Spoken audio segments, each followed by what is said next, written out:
दोस्तों, स्वागत है आपका अपने YouTube चैनल स्टार एजुकेशन में। आज हम एक साइंस का चैप्टर लेके आ रहे हैं जो बहुत ही मोस्ट इम्पोर्टेंट चैप्टर है और इसकी महत्ता भी बहुत ज़्यादा है, क्योंकि चैप्टर का नाम ही है कार्बन तथा उसके यौगिक।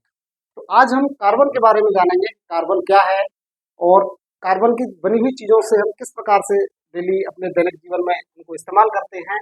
क्या है कार्बन, आइए इसके बारे में जानते हैं। तो यहाँ कार्बन का इंट्रोडक्शन दिया हुआ है, परिचय दिया हुआ है।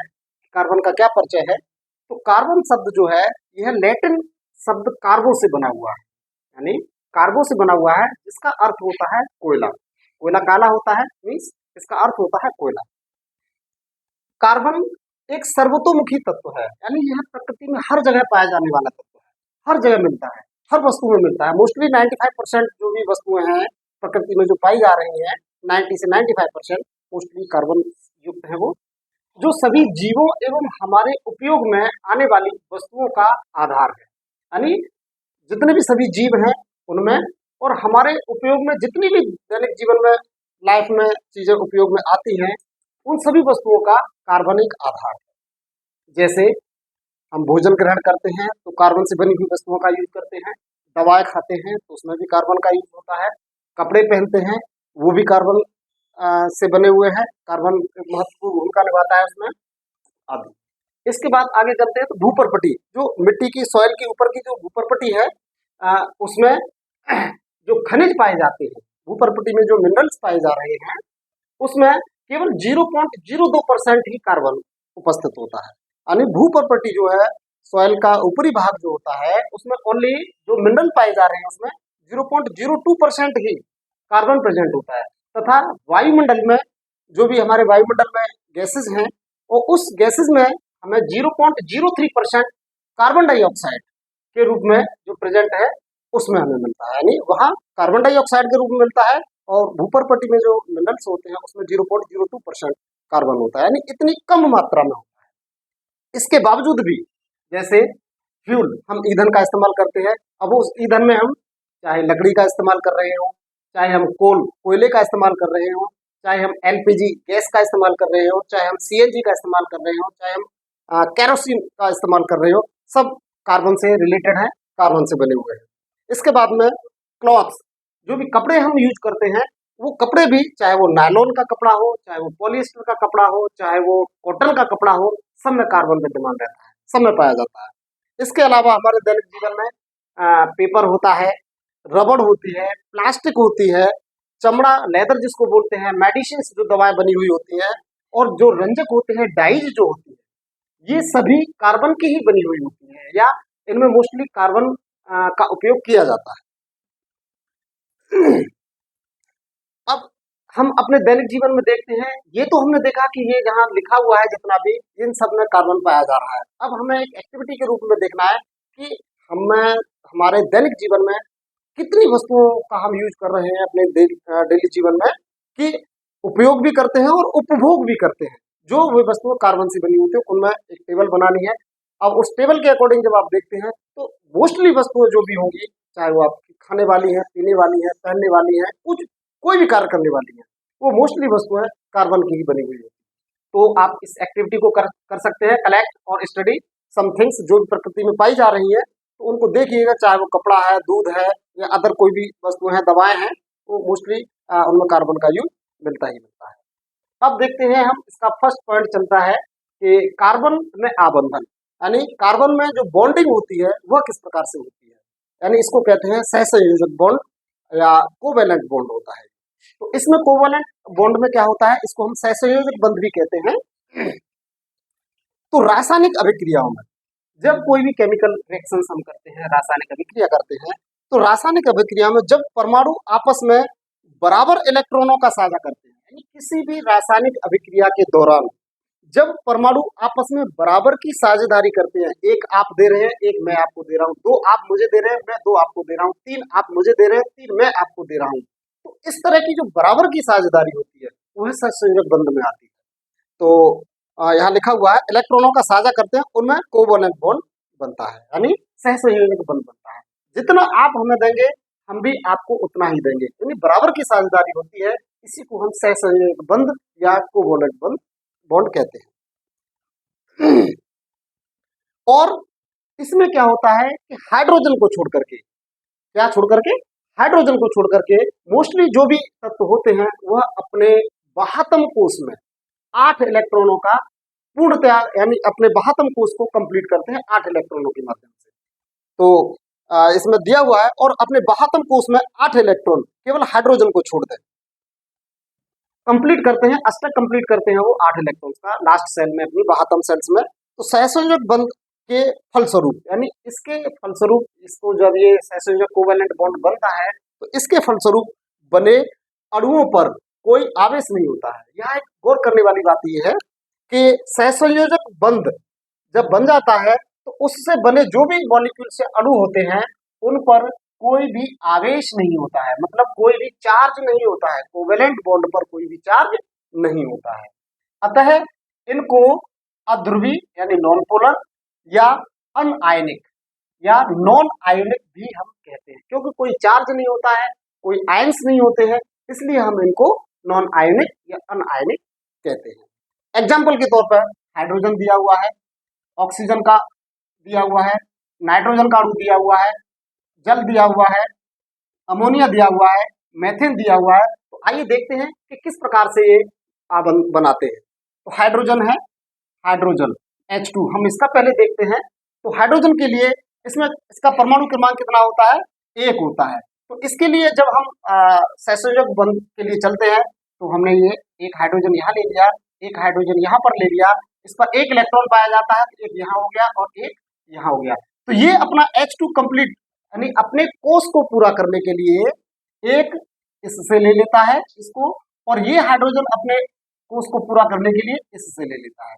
तो यानी इसके बीच में एक एक इलेक्ट्रॉन का आदान प्रदान हुआ है, उसने एक इलेक्ट्रॉन दिया है, उसने एक इलेक्ट्रॉन ग्रहण किया है। तो एक एक इलेक्ट्रॉनों का आदान प्रदान होता है, इसलिए यहाँ पर एकल सहसंयोजक बंध होता है। कौन सा होता है, एकल सहसंयोजक बंध। ये एकल सहसंयोजक बंध है। ऐसे ही हम देखते हैं O2 में। तो O2 का क्या होता है, O2 का जो परमाणु क्रमांक होता है ऑक्सीजन का वो 8 होता है। तो इसका होता है 2 और 6। तो बाह्यतम कोश में अभी यहाँ पर इसके 6 हैं।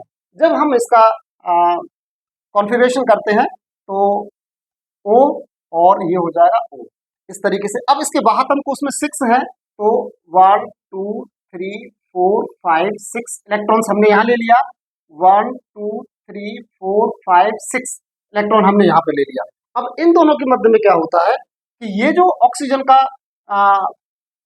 अणु है ये इससे 2 बनाता है, 2 लेता है, और ये वाला जो है ये इस वाले से 2 लेता है। इस प्रकार से ये अपने अपने अष्टक को पूरा करते हैं, बाह्यतम कोश को पूरा कर लेते हैं। तो इसके बीच में जो बंध बनता है वो डबल बॉन्ड बनता है। क्या बनता है, डबल बॉन्ड। यानी इन दोनों के बीच में जो बॉन्डिंग होती है, सहसंयोजक बंध होते हैं, वो 2 का होता है, डबल सहसंयोजक बंध होता है ये, क्योंकि एक ने 2 दिए हैं और 2 ही ग्रहण किए हैं। ऐसे ही नेक्स्ट जब हम चलते हैं N2, तो N2 पर जब हम चलते हैं तो N2 का होता है 7। इसका जब इलेक्ट्रॉनिक कॉन्फ़िगरेशन करते हैं तो इसका होता है 2,5। इसमें क्या होता है कि इसके बाह्यतम कोश में 5 इलेक्ट्रॉन्स है, लेकिन स्टेबिलिटी बनाए रखने के लिए, अपने आप को स्टेबल बनाए रखने के लिए अष्टक का नियम फॉलो करना बहुत जरूरी है, क्योंकि बाह्यतम कोश में 8 इलेक्ट्रॉन्स चाहिए। तो ये क्या करता है, N2 के लिए एक नाइट्रोजन का यहाँ हो गया मॉलिक्यूल्स और एक एटम्स यहाँ हो जाता है। अब इसमें 5 है, तो 1 2 3 4 5 इलेक्ट्रॉन्स इस पर हो गए, और 1 2 3 4 5 इलेक्ट्रॉन्स इस पर हो गए। अब इसके लिए कितने की नीड है, इस पर 5 है, और जब इस पर 5 है तो इसको नीड है 3 की। तो ये क्या करता है, 3 इलेक्ट्रॉन्स इससे ग्रहण करता है, और ये नाइट्रोजन का जो एटम है ये इसको 3 इलेक्ट्रॉन्स दान देता है। ऐसे ही ये इससे 3 लेता है और ये अपने के बाह्यतम कोश को 8 इलेक्ट्रॉनों से भरपूर कर देता है। तो इसमें जो इलेक्ट्रॉनिक बॉन्ड बनता है वह नाइट्रोजन के बीच में ट्रिपल बॉन्ड बनता है। ये नाइट्रोजन टू नाइट्रोजन दोनों के बीच में ट्रिपल बॉन्ड बनता है जो सहसंयोजक बंध होता है। ऐसे ही हम देखते हैं आगे H2 है, जल H2O। तो इसका ये जो यौगिक है इसके बारे में हम देखते हैं तो कैसे बनता है। तो इसका हम बनाते हैं तो हाइड्रोजन ऑक्सीजन और हाइड्रोजन। अभी मैंने बताया है कि ऑक्सीजन का कितना होता है, 6 होता है, तो 6 के लिए, और हाइड्रोजन पर एक एक होता है, तो एक हाइड्रोजन पर हो गया, और इस पर हमने इधर भी एक हाइड्रोजन का हो गया। ऑक्सीजन पर 6 इलेक्ट्रॉन्स होंगे, तो इस पर 6 बनाते हैं। अब 1 2 3 4 5 6। अब ये क्या करता है हाइड्रोजन, इससे एक इलेक्ट्रॉन्स को लेकर के ये अपना कंप्लीट करता है वाहक कोष को, और ये हाइड्रोजन इससे एक लेकर के ये अपना कंप्लीट करता है अपने वाहतम कोष को। अब एक एक का तो इन्होंने ये कर लिया, अब रह जाता है इसके पास में, क्योंकि 6 इलेक्ट्रॉन्स ऑलरेडी इसके पास में होते हैं, इसको भी 2 इलेक्ट्रॉन्स की नीड होती है अपने वाहतम कोष को कंप्लीट करने के लिए। तो ये क्या करता है ऑक्सीजन, इस ऑक्सीजन ये हाइड्रोजन से भी एक को लेता है और इस वाले हाइड्रोजन से भी एक को ले लेता है। कुल मिलाकर के इस प्रकार से यह एक एक का आदान प्रदान करते हैं। तो इसका जो स्ट्रक्चर बनाते हैं हम हाइड्रोजन का, एक इसने इसको दिया और एक इसने इसको दिया, तो ये एक एक सहसंयोजक बंध बनता है, क्योंकि एक इलेक्ट्रॉन का आदान प्रदान इनके बीच में होता है। ऐसे ही हम आगे देखते हैं NH3। तो NH3 के लिए हम करते हैं, तो NH3 की भी सिचुएशन इसी तरह की होती है। तो हम यहाँ पर लेते हैं N ले लिया और H बनाते हैं, H हो गया, H हो गया, H हो गया, और यहाँ पर हमने N ले लिया। अब N पर कितने होते हैं, मैंने अभी बताया है वाहतम कोष में 5, और हाइड्रोजन पर तो 1 1 होते ही है, तो हमने 1 1 1 हाइड्रोजन के तीनों पर एक एक बना दिया, और इसके बाद इस पर 5 होते हैं नाइट्रोजन पर, तो 1 2 3 4 5 इसका हो गया। तो ये क्या करते हैं हाइड्रोजन, ये वाला इससे एक ले लेता है, अपना वाहतम कोष पूरा करता है, ये हाइड्रोजन इस नाइट्रोजन से एक ले लेता है, ये अपना स्ट्रक्चर पूरा करता है, और ये ऊपर वाला हाइड्रोजन जो होता है ये भी इससे एक ले लेता है, और ये इस प्रकार से अपना स्ट्रक्चर पूरा कर लेता है, मीन्स अपने वाहतम सेल्स में 2 इलेक्ट्रॉन्स पूरे करते हैं।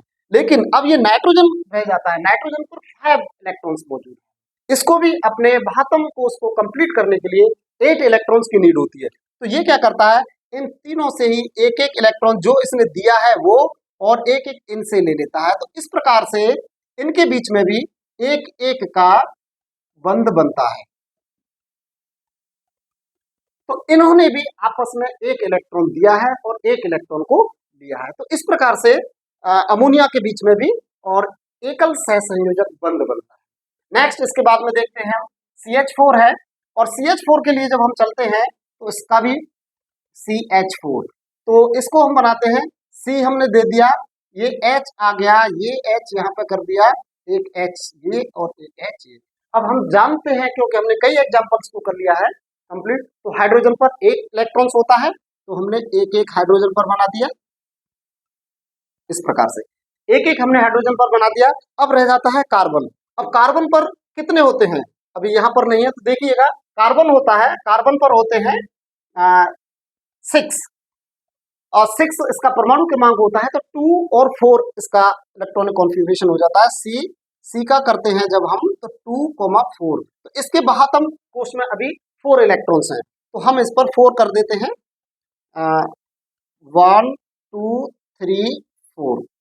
तो ये क्या करते हैं, इस हाइड्रोजन ने इस कार्बन से एक ले लिया, इस हाइड्रोजन ने इस कार्बन से एक ले लिया इलेक्ट्रॉन, इस हाइड्रोजन ने इसका ले लिया है, और इस हाइड्रोजन ने एक इलेक्ट्रॉन यहाँ से ले लिया। तो हाइड्रोजन ने अपना वाहतम कोष जो भी है उसमें 2 इलेक्ट्रॉन्स ले लिए और कंप्लीट कर लिया है।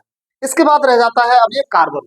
अब कार्बन के पास में ऑलरेडी वाहतम कोष में 4 हैं, लेकिन चाहिए इसको भी 8, तो ये क्या करता है, प्रत्येक हाइड्रोजन से एक इलेक्ट्रॉन्स ये भी ग्रहण करता है इस तरीके से। तो जब ये एक एक इलेक्ट्रॉन्स को ग्रहण कर लेता है, तो इनके बीच में जो बॉन्डिंग बनती है वह भी सिंगल बॉन्ड होता है, एकल बॉन्ड सहसंयोजक बॉन्ड होता है ये। तो हाइड्रोजन, कार्बन, हाइड्रोजन, ये हाइड्रोजन और ये। तो इस प्रकार से हमने आज दोस्तों देखा है कि किस प्रकार से सहसंयोजक बंध बनते हैं। तो ये कार्बन के और हाइड्रोजन की आपस में बॉन्डिंग बताई गई है कि सहसंयोजक बंध किस प्रकार से होते हैं। तो दोस्तों मुझे आशा है कि आपको ये समझ आया होगा, और अगर कहीं कोई डाउट है तो आप हमें कमेंट में नोट कर सकते हैं।